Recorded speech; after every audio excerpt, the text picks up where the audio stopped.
hoy con esta presentación es ver algunas de las nuevas características que vienen a partir de Java 14. Como les mencionó Moisés, cuando él estaba hablando de streams, uno de los fenómenos que se da mucho en Java es que Java es uno de los lenguajes de programación más estables, y el ser uno de los lenguajes de programación más estables también implica que la gente no se actualice con la velocidad que se acostumbra en otros lenguajes de programación, supongamos Python, Node.js, por ejemplo.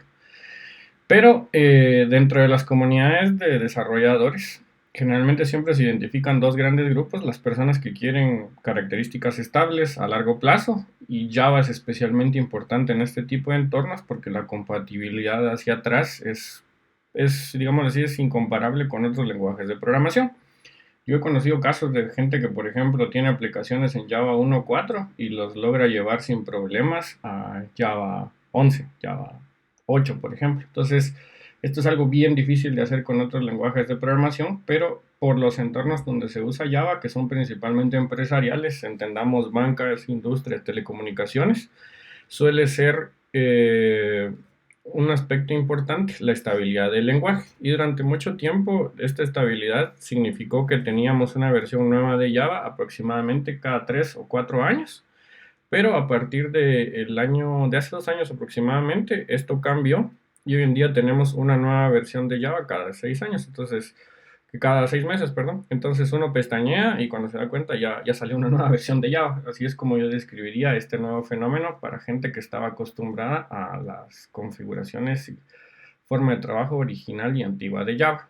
Entonces, vamos a cubrir algunas etapas de cómo se dan las actualizaciones de Java. Esta presentación yo la suelo denominar una presentación de tipo rayuela, porque puedo irme saltando algunas partes dependiendo la cantidad de tiempo que tenga. Entonces les voy a, como se imagino que la mayoría de personas son estudiantes, les voy a dar una pequeña contextualización de cómo es que se crean las nuevas versiones de Java, y luego de esto, qué fuimos teniendo a partir de las nuevas versiones de Java que se están utilizando en el mercado. Entonces, una pregunta que siempre me hacen antes de empezar cualquier presentación es la siguiente: ¿Java ya no es un lenguaje gratis o software libre? Y la respuesta es sí, sí sigue siendo software libre y sí hay formas de obtenerlo de forma gratuita, para lo cual tienen que entender tres cosas. La primera es que Java, cuando uno le dicen en la universidad la definición formal de Java, generalmente les van a decir Java es un lenguaje de programación. Además de ser un lenguaje de programación, el ecosistema Java incluye la máquina virtual de Java y incluye las APIs de Java. Entonces, la máquina virtual de Java, por definición, no solo se puede utilizar con el lenguaje de programación Java. Es bastante común utilizarla con otros lenguajes de programación. Para mencionar algunos de los más famosos: Kotlin, Scala, podríamos utilizarla con el mismo JavaScript.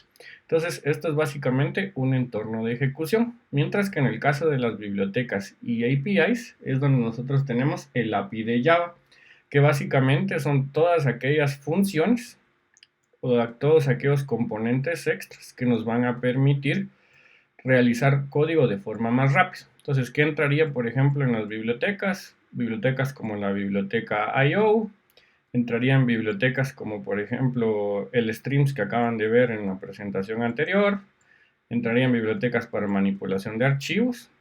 Entonces, si sumamos estos tres elementos, lenguaje de programación más máquina virtual de ejecución más bibliotecas y o APIs, todas estas conforman lo que se denomina la plataforma Java. Entonces, Java propiamente dicho como tal es una plataforma que no los obliga a utilizar Java específicamente como lenguaje de programación.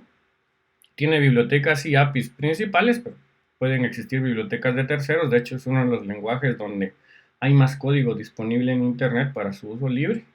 Y generalmente, cuando nosotros hablamos de nuevas versiones de Java, hablamos de que van a haber nuevas características de Java en cada uno de estos tres niveles.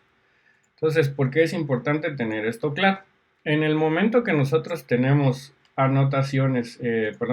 características en cada uno de estos tres niveles, no siempre vamos a ver el mismo impacto en las actualizaciones. Hay actualizaciones que se enfocan más en la máquina virtual de Java, otras que se enfocan más en el lenguaje y otras que se enfocan más en la biblioteca. Entonces, para que se realicen estas actualizaciones, Java, y valga la advertencia, Java como tal es una marca registrada, entonces van a ver que muchas veces la gente menciona Open Java Developer Kit o OpenJDK para no utilizar directamente la palabra Java porque es una palabra que tiene el dueño, son cosas de propiedad intelectual. Entonces, ¿cómo es que llegan todas estas características a Java? O cómo, si lo quieren ver así, cómo es que un lenguaje de programación de los más utilizados en el mundo evoluciona cada 6 meses. Dentro de Java existe un proceso denominado el Java Community Process, que es básicamente una organización conformada por empresas, liderada por Oracle, que establecen guías de qué es lo siguiente o qué sería lo interesante que debe de venir incluido en Java. ¿Quiénes son miembros del JCP? Empresas de tipo Red Hat, SAP, supongamos también la misma Oracle, que es el líder del JCP, de hecho.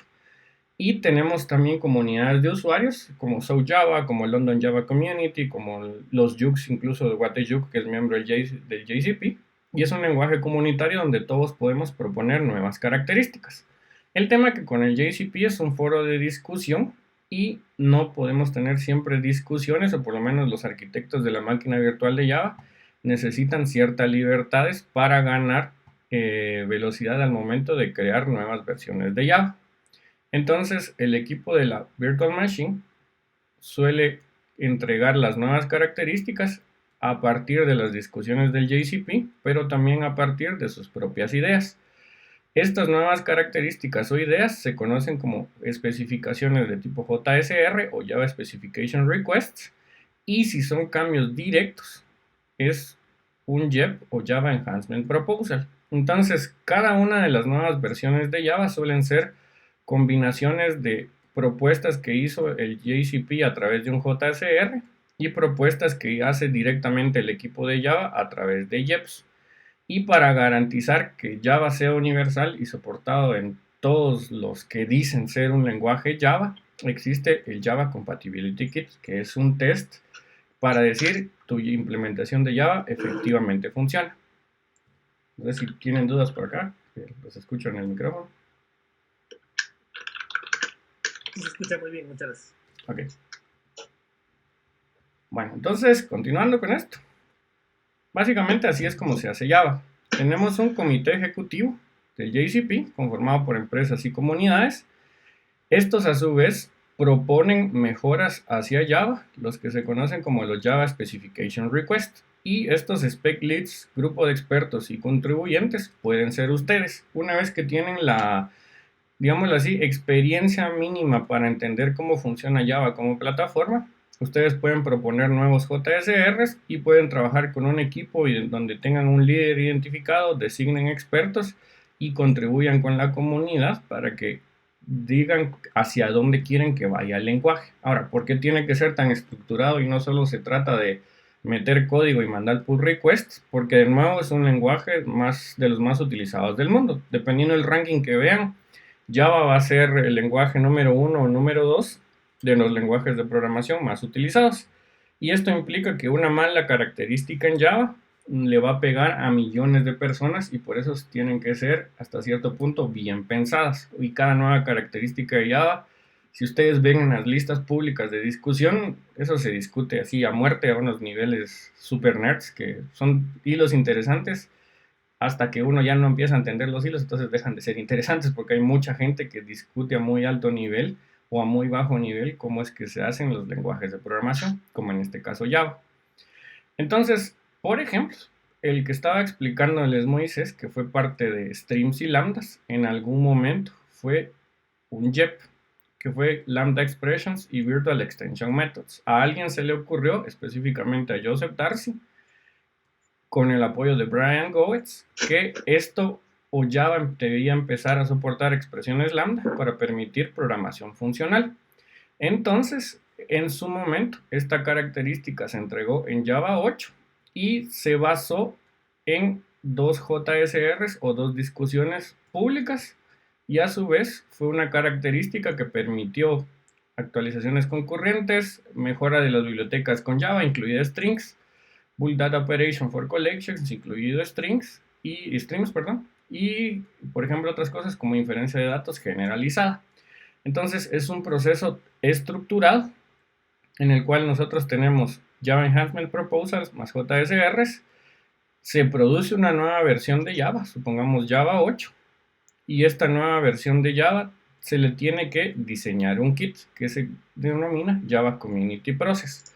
¿Por qué es necesario diseñar este kit? Así como Oracle tiene su versión de Java, IBM tiene su versión de Java, Amazon tiene su versión de Java, Red Hat, SAP, Liberica, existen, hasta donde yo recuerdo, aproximadamente 15 versiones de Java, sin contar, por ejemplo, los Javas que vienen en su distribución Linux, que son versiones de Java compiladas por los creadores de cada una de las versiones de Linux.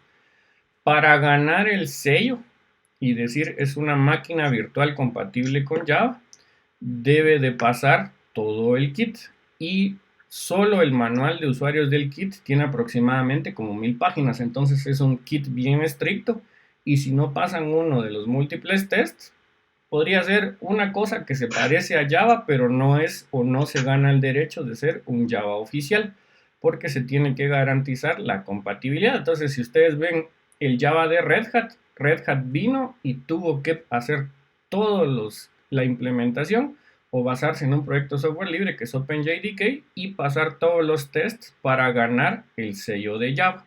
Entonces, si ustedes ven una implementación que tiene el sello de Java, incluyendo la tacita solo se gana pasando esos tests. Nunca van a ver una versión de Java que no haya pasado esos tests y se pueda denominar a sí misma como Java. Entonces es un terreno bastante discutido. Ahora bien, en el caso de las versiones de Java, el proyecto principal es un proyecto de software libre denominado OpenJDK.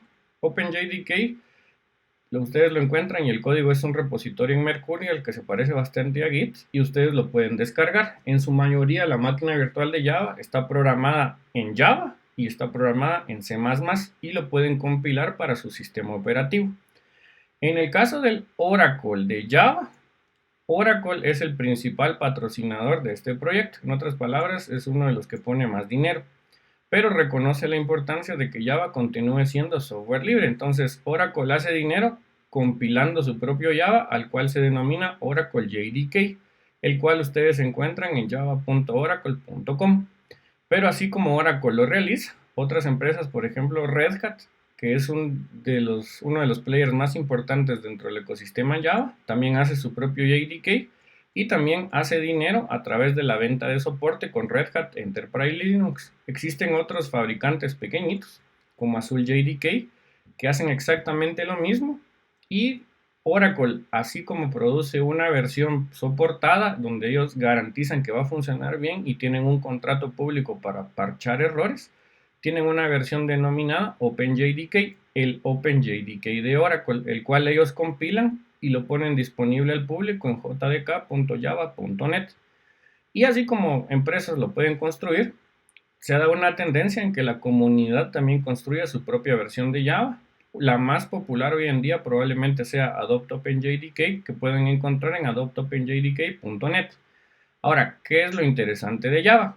Si estos pasan los test kits, el código que ustedes programen en Oracle JDK, ustedes lo van a poder correr en OpenJDK, y si por ejemplo su nube está en Red Hat Linux, también se va a ejecutar en Red Hat. Entonces no se amarran a un fabricante como sí sucedería con otras tecnologías, que no voy a nombrar en este momento. Entonces esto les da bastante libertad como desarrolladores o arquitectos de software para que ustedes puedan utilizar una plataforma libre con un ecosistema amplio y donde, digámoslo así, hay una disponibilidad de desarrolladores en cualquier parte del mundo. De hecho, incluso en Guatemala Java es uno de los lenguajes más populares, a pesar de que empezó relativamente tarde. Por ahí el año 2004, 2005, ustedes le preguntaban a alguien si utilizaba Java y les decía que no, que eso era cosa de hippies o de gente que usaba Unix. Pero hoy en día es bastante común utilizar Java. Entonces, Java sigue siendo gratis y libre y algunas empresas cobran soporte en su versión de Java, pero no están obligados a menos que un software lo exija, a utilizar la versión de Java de un determinado fabricante. Eso sería la respuesta larga. Entonces, hoy sí a lo que venimos. Una vez que ya sabemos cómo se hace Java, vamos a dar un pequeño recorrido en las características de Java 8 a Java 14. Voy a ir resaltando las que a mi parecer son las más importantes. Y estas características, si nos da tiempo, las vamos a ver también en una demo en vivo. Si no, les voy a subir el código fuente para que puedan jugar con él descargando Java 14 en sus computadores. Entonces, las mejoras importantes, si nosotros resumiéramos, o por lo menos desde mi punto de vista, cuáles son las mejores importantes que han aparecido en nuevas versiones de Java. Para Java 9, probablemente la más que mayores impactos generó fue módulos. Apareció un nuevo entorno de ejecución que se llama JShell. Una que se pedía mucho es que se soportara HTTP2 nativamente en la máquina virtual de Java. Y se mejoraron las APIs a través de métodos factory. En Java 10 apareció la inferencia de tipos. Apareció un recurso denominado Class Data Sharing que acelera el arranque de aplicaciones Java. Y aquí fue donde empezó a lanzarse nuevas versiones de Java cada 6 meses. Luego de esto, Java 11 fue la primera versión LTS de Java, lo que significa que los fabricantes se comprometen a que si ustedes necesitan que esta versión una versión de Java que dure más de 6 meses, esta va a ser la versión que dura aproximadamente entre 3 y 4 años. Va a ser Java 11. Aquí se incluyeron string methods, nuevos métodos para manipular archivos, ejecución directa de archivos .java, con lo que ya no tienen que compilar y ejecutar, sino pueden ejecutar directamente. Java 12 aparecieron switch expressions, Java 13 bloques de textos, y Java 14, que es la que se hizo oficial hace aproximadamente 2 semanas, tiene una de las cosas más importantes. Probablemente el que les vaya a gustar más es records, pero se están dando nuevos recursos para tener tipos de datos algebraicos como pattern matching y los clásicos null pointer exceptions. Ahora cuando les da null pointer exception el mensaje es un poco más descriptivo, entonces los null pointer exceptions en Java suelen ser un dolor de cabeza. La verdad son bastante detestables si lo quieren ver así. Entonces, ¿qué cosas tuvimos de nuevas en Java 9? A partir de Java 9 vino un nuevo recurso denominado JShell, el cual ustedes pueden ejecutar en cualquiera de sus terminales. La idea de JShell es que ustedes, en lugar de escribir un programa completo en Java, puedan venir y ejecutar directamente en línea de comandos instrucciones en Java sin tener que escribir una clase completa. Generalmente se usa para probar prototipos o estar seguros de que sus ideas o la forma en la que ustedes están programando en Java es la forma correcta. Entonces, esta se los voy a mostrar porque es rapidita, para que si en algún momento necesitan escribir código o probar si un for va a funcionar o no, no escriban una clase completa, sino lo podrían hacer utilizando JShell. Entonces, vamos a pasar acá. Ok, aquí observan que yo tengo una terminal. ¿Se ve bien en la transmisión? Sí, se ve bien. Ok, entonces vamos a hacer un poquito más grande la letra. Acá, por ejemplo, yo tengo la versión 14 de Java, la cual, como yo les mencioné, es una de las múltiples versiones que Ahora pueden no se ve. existir. ¿Ya no se ve? Ok, vamos a ver.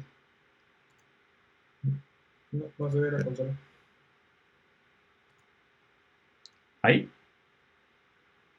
Ahí Ahí se se ve. ve. Ok, entonces aquí por ejemplo tenemos OpenJDK o Adopt OpenJDK, y si yo ejecuto JShell voy a ejecutar una línea de comandas interactivo también conocida como REPL. Entonces yo podría probar instrucciones como por ejemplo saludo es igual a hola amigos del QNOC, y generé una variable, la cual posteriormente puedo probar dentro de un system.out.println saludo, y mi resultado debería ser hola amigos del QNOC. Entonces, cualquier instrucción Java válida, ustedes la pueden probar dentro de JShell.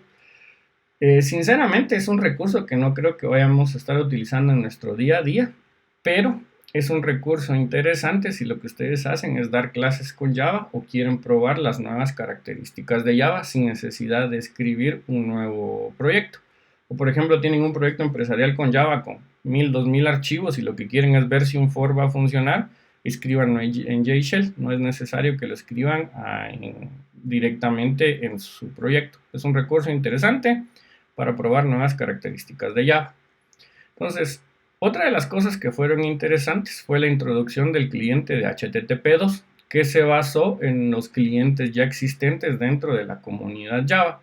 Lo que les va a dar es básicamente permitir conexiones multiplexadas y aumentar la capacidad de canales que tienen a partir de sus clientes, en este caso la VM, hacia un servidor en Internet. Entonces, en otras palabras, con el ancho de banda adecuado, ustedes pueden tener más hilos de comunicación con el servidor que está en Internet y el API es bastante limpio. Entonces, la idea cuando se diseñó este código o esta API es que sea legible a simple vista lo que nosotros estamos intentando hacer. En esta API, por ejemplo, en este trecho de código, yo estoy consultando el API de Star Wars, que es una de mis películas favoritas, con un verbo get, construyo el método y posteriormente obtengo la respuesta luego de enviar la comunicación. Entonces, es una API que desde mi punto de vista es una de las que están mejor diseñadas dentro de la máquina virtual de Java.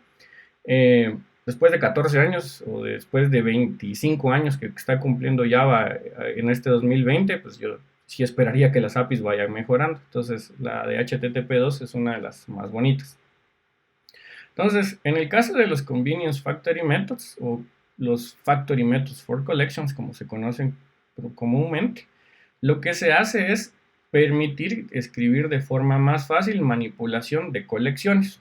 Por ejemplo, si nosotros tuviéramos un Java 7, al momento que necesitábamos crear una colección, teníamos que declarar la colección, ir agregando elemento por elemento, y si la quisiéramos inmutable, debemos de utilizar un modifiable set.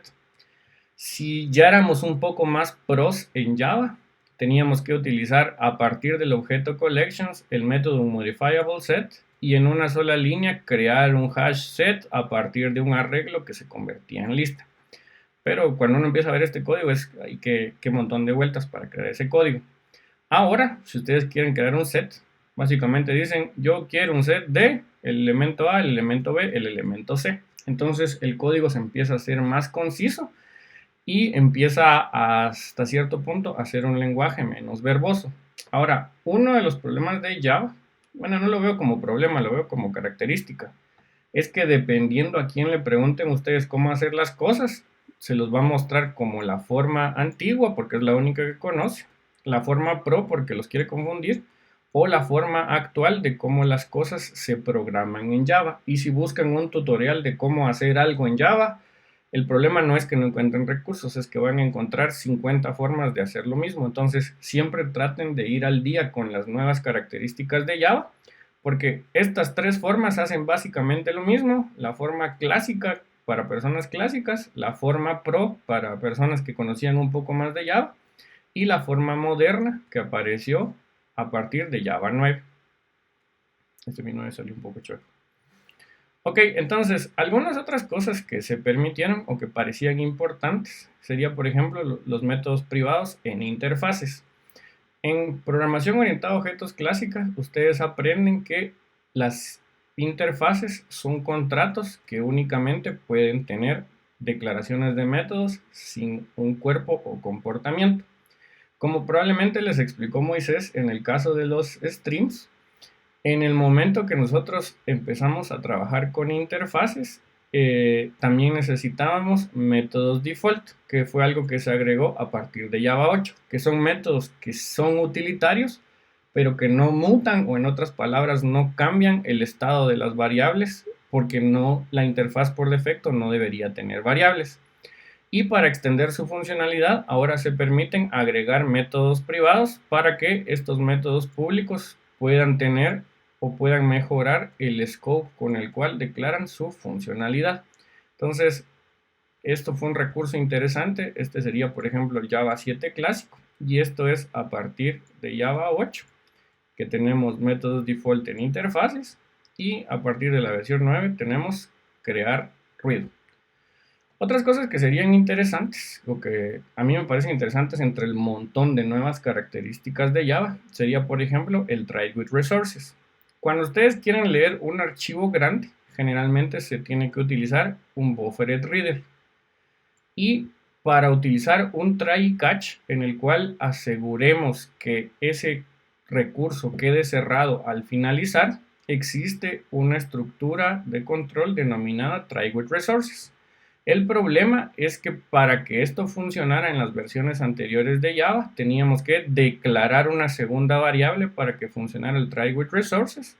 Pero ahora, una vez que declaremos nuestro recurso peligroso que accede a archivos, red o cualquier otro elemento, nosotros podemos utilizar el recurso ya declarado, aunque haya sido declarado por fuera del try. Entonces, las mejoras estas son pequeñas mejoras que nosotros vemos un impacto positivo en el lenguaje de programación Java. Entonces, a partir de Java 9, que Java 9 fue una de las versiones de Java más polémicas porque fue la que dificultó las actualizaciones en el caso de Java, nosotros empezaron a aparecer nuevas versiones como Java 10. Voy a hacer una pequeña pausa con las preguntas. ¿A partir de qué versión está resuelto el PermGen en GC? Eso está resuelto a partir de Java 8. En Java 8 ya no existe PermGen. La idea general es que, bueno, cuando ustedes compilan un programa en Java, se les produce archivos .class. Y esos archivos .class antes se guardaban en una región de memoria denominada PermGen. Pero en aplicaciones muy grandes donde tenían miles de archivos .class, obteníamos como resultado un error que se conoce como PermGen Space. Eso cambió a partir de Java 8 y en lugar de tener PermGen Space, todas esas clases se guardan directamente en la memoria de la computadora, lo que se conoce como MetaSpace, y ya crece de acuerdo a la capacidad de memoria que ustedes tengan. Entonces ahí hacíamos que Java no fallara. ¿Qué sucede si tuvieran más de un objeto dentro del try with resources? Es posible siempre y cuando implementen la interfaz closable, si es posible. Porque la idea del try with resources, o su única limitante en realidad, es que todos los recursos que utilice tienen que implementar la interfaz closable, que en otras palabras implementa el método close. Ahí están llegando los mensajes. Ok, vamos entonces con Java 10. De Java 10 hubieron un montón de características. Yo no puedo hablar de todas porque probablemente podríamos hacer una conferencia para cada nueva versión de Java, pero vamos a hablar de las que me parecen interesantes. Como en este caso, inferencia de tipos locales, Application Class Data Sharing y Time-Based Release Versioning. Entonces, el primero es uno bien facilito y de hecho lo acabo de utilizar al momento que les mostré la terminal. Una de las cosas que podían ser muy verbosas en Java era la forma en la cual declarábamos las variables. Por ejemplo, para declarar local value en una versión anterior a Java, probablemente teníamos que hacer una declaración similar a la que acabo de colocar en rojo. Sin embargo, esta declaración a la larga es redundante porque a partir de los datos, yo ya sé que el dato que estoy manipulando es entero, entonces no tendría necesidad de declarar nuevamente la variable como entero. Entonces, este recurso lo que hace es que cuando ustedes declaran una variable dentro y únicamente dentro de un método con var, infiere el tipo de dato a partir del dato o la expresión que ustedes coloquen al lado derecho. Entonces, una de las cosas que siempre me preguntan acá, entonces, ¿Java se volvió un lenguaje dinámico? La respuesta es no, porque esto es inferencia de tipos. Una vez que declararon local value, o en este caso se infirió que local value es entero, tiene que continuar como entero durante todo su código al momento que lo estén utilizando. Entonces no pueden cambiar el tipo de dato como sí pasaría en otros lenguajes de programación. Esto es principalmente porque Java tiene la filosofía de ser un lenguaje de tipado fuerte. Luego de eso tenemos Application Class Data Sharing, que como les había explicado originalmente, lo que se busca es acelerar el arranque de aplicaciones en Java. Esto principalmente pensado en entornos donde las aplicaciones están arrancando constantemente y estas aplicaciones que están arrancando constantemente tienen que arrancar, por ejemplo, en microservicios. En microservicios ustedes tienen un microservicio que se copia una vez, se copia otra vez, se copia otra vez y atiende la demanda de un cliente o de un conjunto de clientes. Entonces, para que podamos hacer microservicios en Java, estos microservicios tienen que arrancar rápido en cuestión de segundos y Java no era muy conocido por ser una aplicación o un lenguaje de programación, perdón, que arrancará rápido. Entonces, una de las cosas que se ha intentado es mejorar su desempeño y su performance para que ante estos escenarios donde necesito que mi aplicación arranque rápido, yo pueda preparar un caché, por eso es Class Data Sharing, de las clases y que no se tengan que analizar al momento que las ejecutan, sino simplemente lance la ejecución y mejoremos el performance de la aplicación. Acá, por ejemplo, lo que yo tengo es un análisis de la máquina virtual de Java utilizando un framework de microservicios denominado Payara Micro. En Payara Micro, en el momento que yo arranco la aplicación en su configuración por defecto, la que usaríamos en un Java 8, por ejemplo, mi microservicio ya empezaba a consumir un máximo de 45 megabytes y tardaba algunos segundos en arrancar al momento que invoco el microservicio. Si lo optimizo utilizando Class Data Sharing, logré bajar el consumo de memoria, y aquí esto sí fue bastante, de 45 megabytes al inicio del servicio hacia 12 megabytes del inicio del servicio, porque ya no se gastó memoria preprocesando los class files en Java, sino que ya se tenían prefabricados, arranca un poco más rápido la aplicación y el consumo de memoria inicial es más bajo que en entornos de microservicios. Puede ser algo interesante que garanticemos que el consumo de memoria sea mínimo o por lo menos no con los gigas y gigas de memoria a lo que estamos acostumbrados en aplicaciones empresariales. Y por último, esto por sí solo no es una característica, pero a partir de Java 10 se hizo oficial el lanzamiento de nuevas versiones cada 6 meses. Entonces aquí tengo un cuadro comparativo. Java 4 se lanzó en aproximadamente 4 años. Java 5 duró 2 años y medio en producción. Java 6 arrancó en el año 2007. Y entre Java 6 y Java 7, que fue un evento catastrófico en Java, ocurrió lo siguiente. Aquí fue la muerte de Sun Microsystems, el creador original de Java. Entonces noten que este salto en el tiempo o esta demora en obtener una nueva versión de Java en el tiempo fue porque Sun murió. Así que en paz descanse. A partir de la versión 7 de Java, nosotros tenemos un nuevo líder del proyecto Java abierto, que en este caso es Oracle. La versión 8 de Java, que es probablemente todavía la versión más popular de Java, salió a finales del año 2014. Y a partir de acá podemos esperar y predecir que todas las nuevas versiones de Java salgan cada 6 meses. Y vamos a tener versiones de Java intermedias que no salgan cada 6 meses, sino que duren o tengan un tiempo de vida un poco más largo, siendo el primer LTS Java 11. Entonces, así es como lo veríamos. Ahorita vamos en Java 12, Java 13, Java 14. En el segundo semestre del año tenemos Java 15, a inicios de 2021 Java 16 y hasta ahí vamos a tener el siguiente LTS que es Java 17. Entonces, ustedes pueden decidir entre si quieren una versión estable, si quieren una versión gratuita, si quieren una versión segura, y no están obligados a que la versión que utilicen sea específicamente la de Oracle, a menos de que usen un software de Oracle que por contrato sí tiene que utilizar únicamente máquinas virtuales de Java con Oracle. Entonces, esto nos lleva a Java 11. Java 11 ahorita es una de las versiones más populares porque es la versión LTS. Entonces, ustedes van a empezar a notar que salen libros, cursos, certificaciones sobre la versión estable o sobre la versión que va a tener soporte extendido. Y esta podríamos decir que va a ser el que ustedes deberían de aprender si en este momento están iniciando con Java. Garanticen que por lo menos estén aprendiendo desde ahorita Java 11. Entonces, ¿qué fue lo que trajo Java 11? Java 11 particularmente, como lo que se buscaba era un release de estabilidad, no tuvo mayores cambios a nivel de lenguaje, pero sí se hicieron movimientos importantes.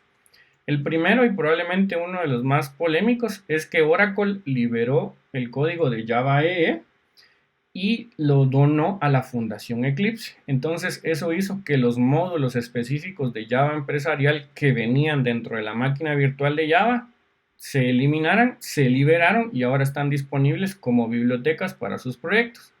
Y en el caso de Corva, básicamente ya casi nadie usa Corva para integrar comunicaciones, entonces dijeron es momento de retirarlo, porque así como se agregan nuevas características para que Java sea más acorde a los tiempos, también se eliminan características que no mucha gente va a seguir utilizando. También es una implementación de Java 11.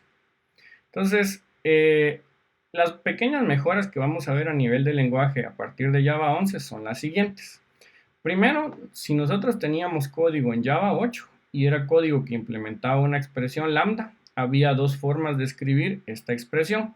Podríamos escribir el tipo de dato de los argumentos de lambda o podíamos no escribir el tipo de dato de los argumentos de los lambda.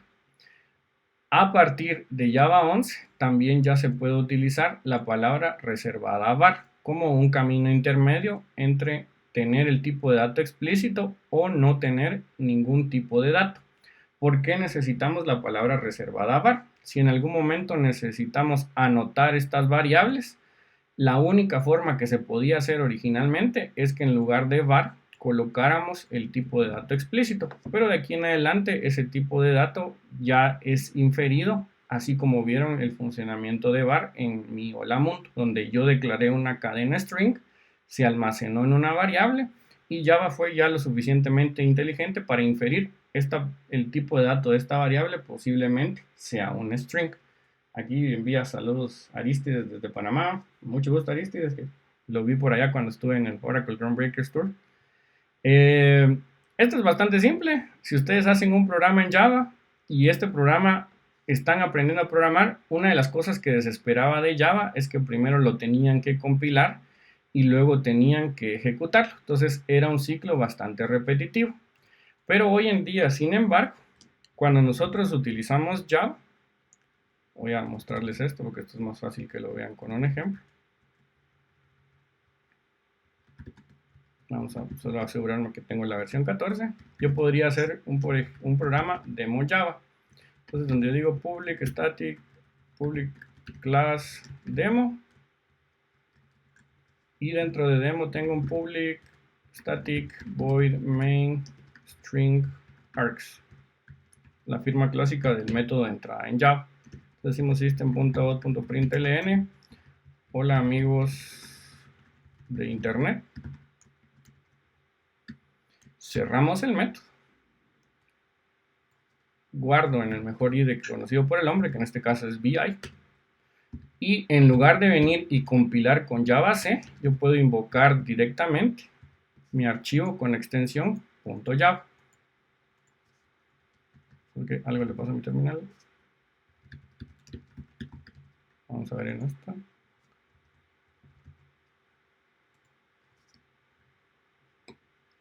Lo voy a probar directamente. Paso a Java 14 en mi terminal. Y aquí se ejecutó sin que yo compilara el código. Es de nuevo de esas mejoras que uno esperaba desde hace años en Java. Es algo que a mí me hubiera gustado cuando aprendí Java, pero tuvieron que pasar varias versiones de Java y varias generaciones en el lenguaje para que finalmente integraran este recurso.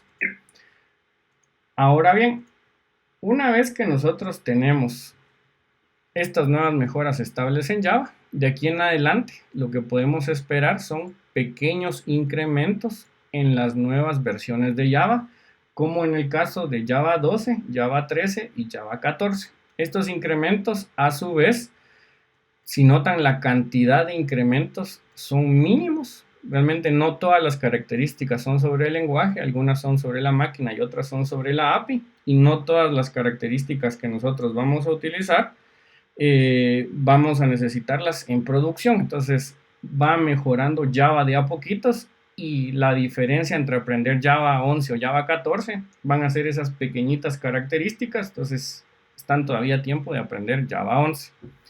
La mejora más significativa que podemos ver en Java 12 son las switch expressions.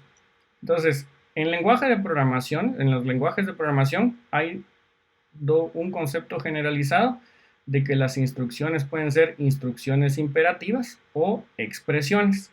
La idea de las expresiones es que además de ejecutar el código, la expresión siempre retorna algún valor. Por ejemplo, las expresiones aritméticas que ustedes conocen en todos los lenguajes de programación, estas siempre van a retornar algún valor que a su vez se puede procesar en otra expresión o se puede, por ejemplo, asignar a una variable. Entonces, Switch a partir de Java 12 tiene una nueva funcionalidad en la cual se vuelve una expresión. ¿Cómo se utilizaría? Si acá, por ejemplo, yo capturo un argumento en la línea de comandos, este argumento podría ser Java, Scala, Kotlin, luego tenía que asignar esta variable, esta cadena a una variable. Si en otro caso era JavaScript, tenía que asignarlo a otra variable y por último podía imprimir el resultado de mi switch, porque switch no era una expresión. En cambio ahora yo puedo escribir de forma corta mis case. Esto me va a dar un valor de retorno y el valor de retorno es la salida de todo este switch. O sea, el resultado de esta expresión se puede utilizar dentro de otra expresión o, como en el ejemplo que tengo en el slide, se puede asignar como valor a una variable. Si por ejemplo lo que yo quiero hacer es dejar un valor por defecto, yo podría generar una instrucción dentro de mi bloque de código y para asegurarme que haya un valor de retorno existe la nueva palabra reservada yield. Entonces, si en determinado momento caigo en el default, se ejecuta el bloque de código completo y el resultado de la expresión es lo que sea que esté a la derecha de yield y se asigna a la variable. Entonces, switch ahora es una expresión y se pueden realizar manipulaciones de código interesantes utilizando Java como lenguaje de programación.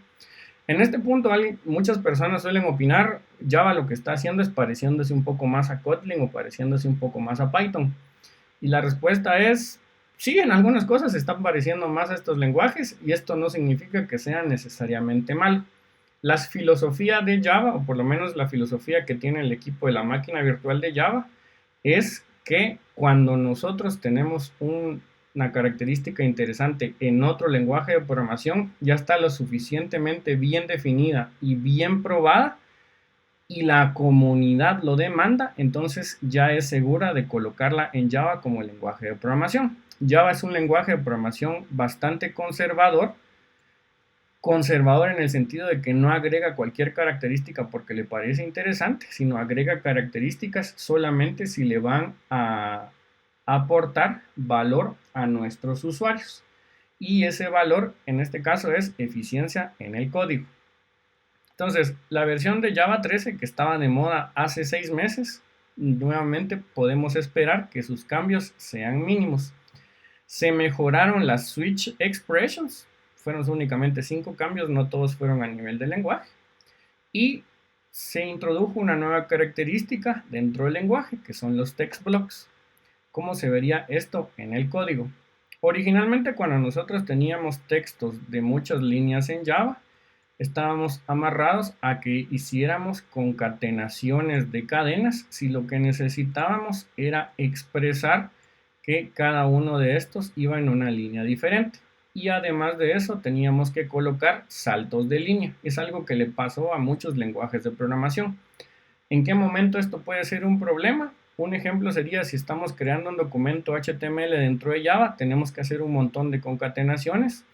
Otro sería, por ejemplo, si estamos escribiendo instrucciones SQL, porque en SQL yo voy a generar consultas y esas consultas suelen escribirse a partir de muchas líneas. Ahora dentro de Java, si lo que ustedes quieren representar es un string multilínea, pueden utilizar la comilla triple que indica que arrancan un text block y todo lo que esté hasta que encuentren la segunda comilla triple se considera un único string. Entonces ya no tienen que concatenar manualmente las líneas ni tienen que utilizar manualmente los saltos de línea en su código. Entonces se va haciendo un lenguaje más fácil para manipular strings.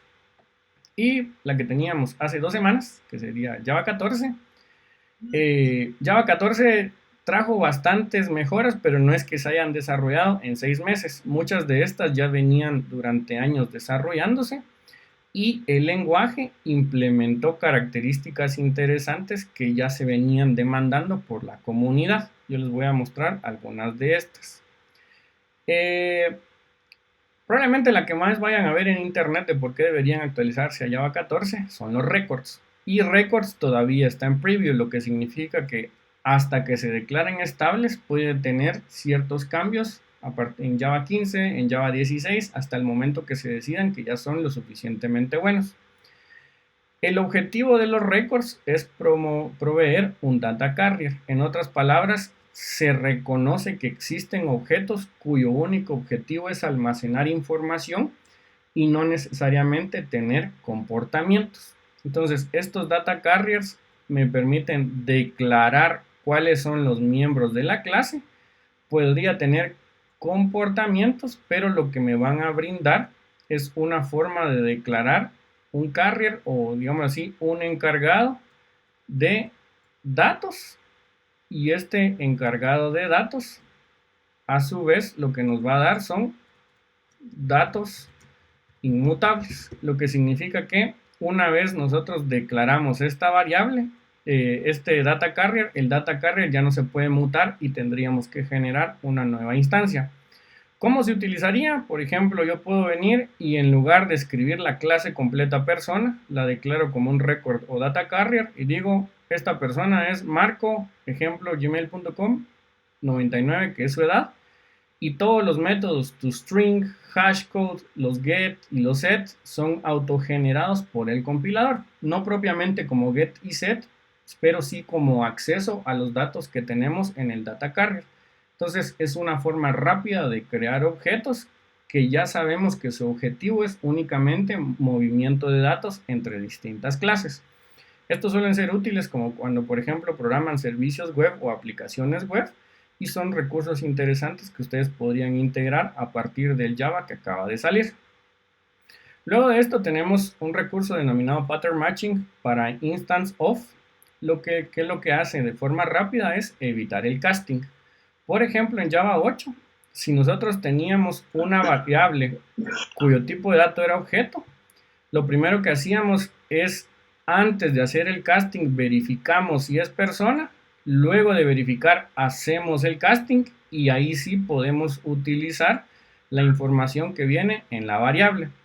En las nuevas versiones de Java o en Java 14, nosotros podríamos tener una variable O y yo compruebo que sea persona. Y si es persona, de una vez vacío su representación en una nueva variable denominada P, y P ya tiene acceso a todos los métodos que pertenecen a persona. Y si no funciona la comprobación, simplemente tengo un flujo alternativo en el if, entonces empiezo a acelerar, o por lo menos ya no necesito tantos castings dentro de mi código. Ahora bien, solo quisiera saber cómo estamos de tiempo para ir ya finalizando la presentación. 5 minutos. Ok, entonces, en el mundo real, ¿cómo es que funciona esto? Generalmente, el mundo real, o subir aplicaciones desde una versión de Java hacia otra, es un proceso que no es tan sencillo, principalmente si no tienen mucha experiencia en Java.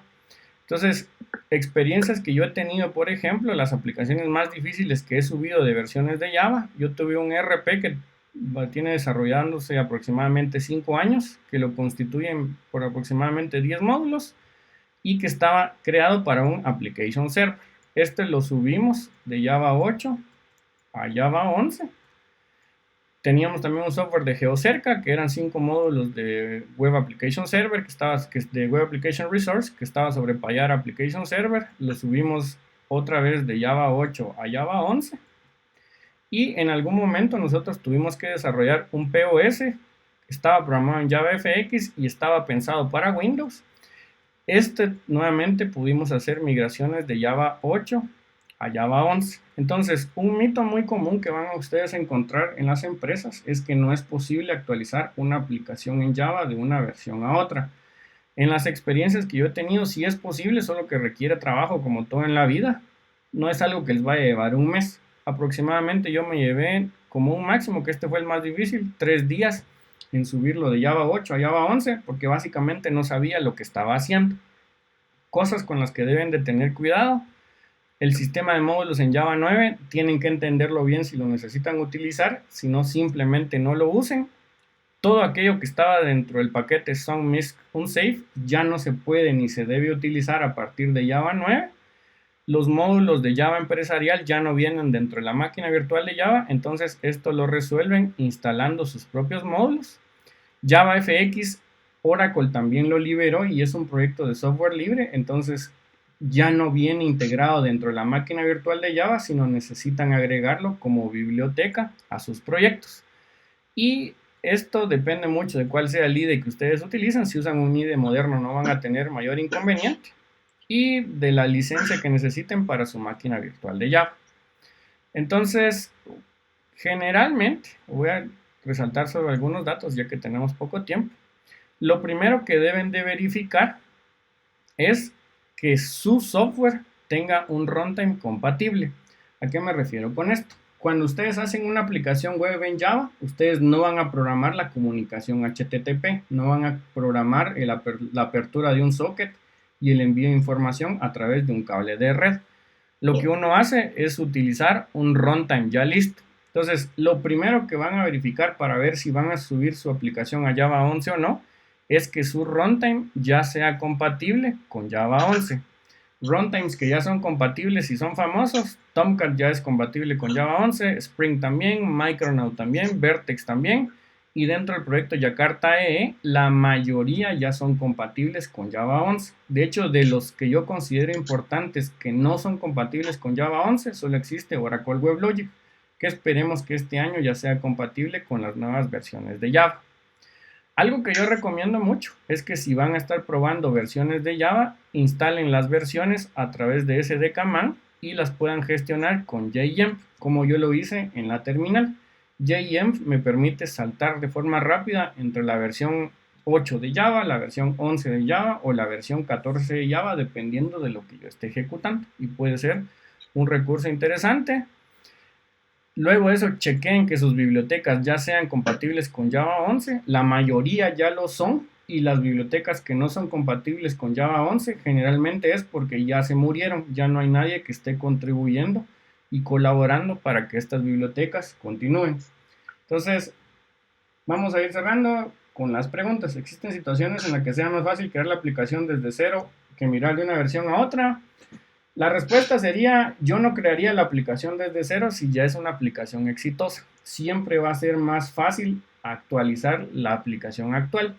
El único motivo para crear la aplicación desde cero sería que una de tus bibliotecas ya no sea compatible con Java 11, o que si uno de los runtimes ya no sea compatible con Java 11. Pero una frase que me decía una de las personas que me enseñó arquitectura de software es: digámoslo así, los sistemas exitosos son los sistemas legacy, porque si un sistema no se vuelve legacy, significa que no cumplía con las necesidades de sus usuarios. Entonces, un sistema legacy generalmente es un dolor reprogramar un sistema, a menos que tengas los recursos, básicamente el dinero.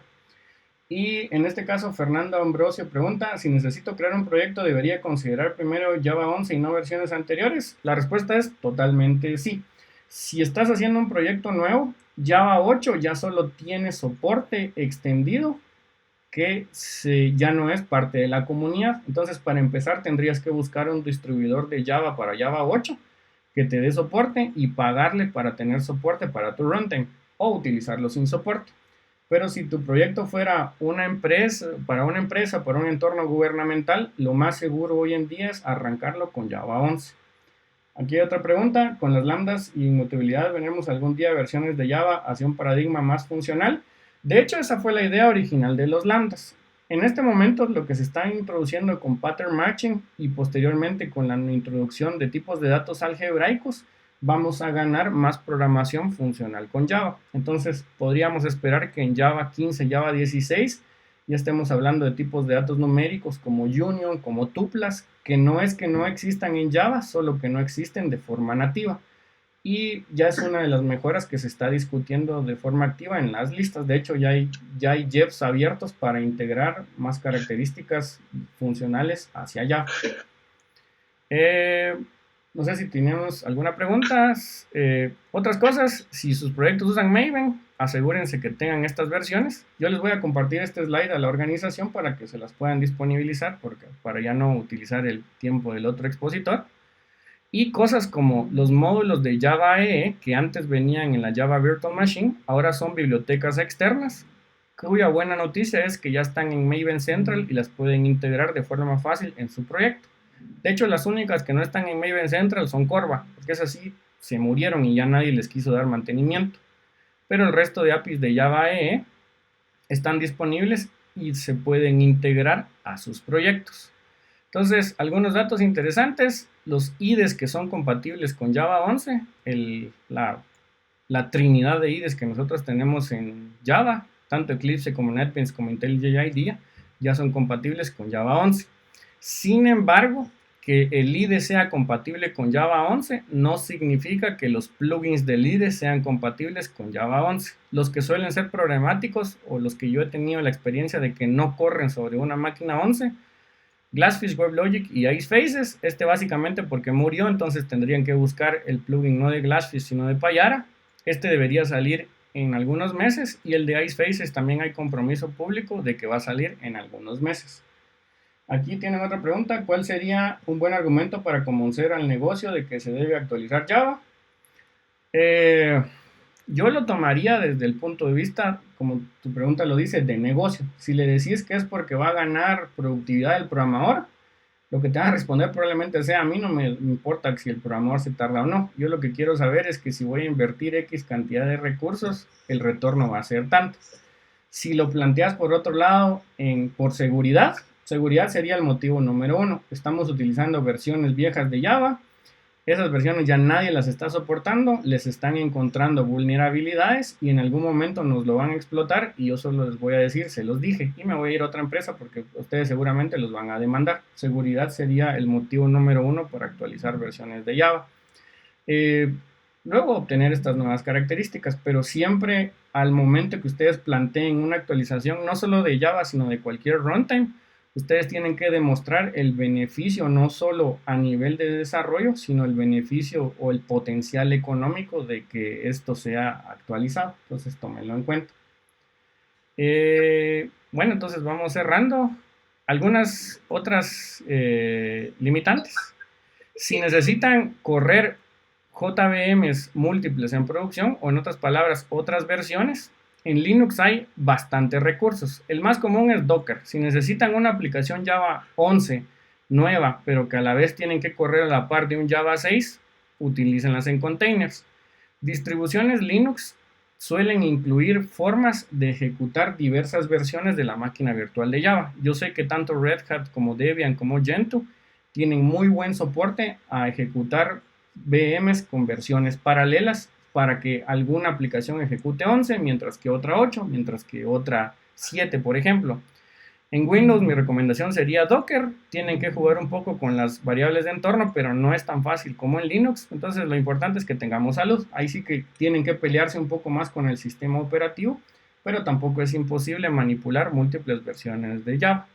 Entonces, yo generalmente cierro estas presentaciones con este slide. Yo soy instructor en Academic, que es un emprendimiento de capacitación en Guatemala.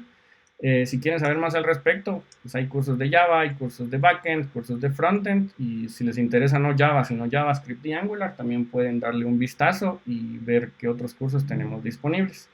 En el caso de Java, creo que hay uno ahorita abierto de programadores backend, entonces mis 30 segundos de publicidad pueden ver más al respecto en la página de academic.io. Entonces, pues eso tenía para presentarles el día de hoy. Creo que estuvo bastante bien el tiempo. No sé si tienen algún otro comentario. Y acá les dejo mis contactos. Tip, si necesitan hablarme rápido, háblenme en Twitter, que es donde más tiempo me gasto. Y pues muchas gracias nuevamente por la invitación. No, muchísimas gracias, Víctor, por participar y porque siempre que te hemos invitado aquí desde Shela nos has apoyado y muchísimas gracias. Y no sé si Johnny podrías poner el diploma y podrías compartir la pantalla del diploma para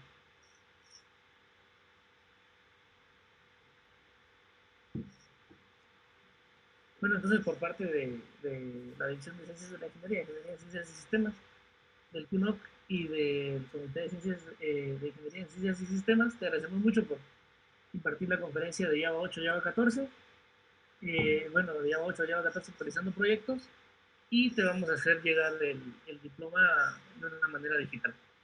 Entonces, muchísimas gracias, Víctor, por la charla, estuvo genial y continuamos con nuestra agenda. Ok, muchísimas gracias a todos y pues ahí estamos siempre disponibles. Y pues les invito a que se queden en el resto de las charlas, que hay bastante material interesante todavía. Muchas gracias. Y continuando con la siguiente ponencia, postulo y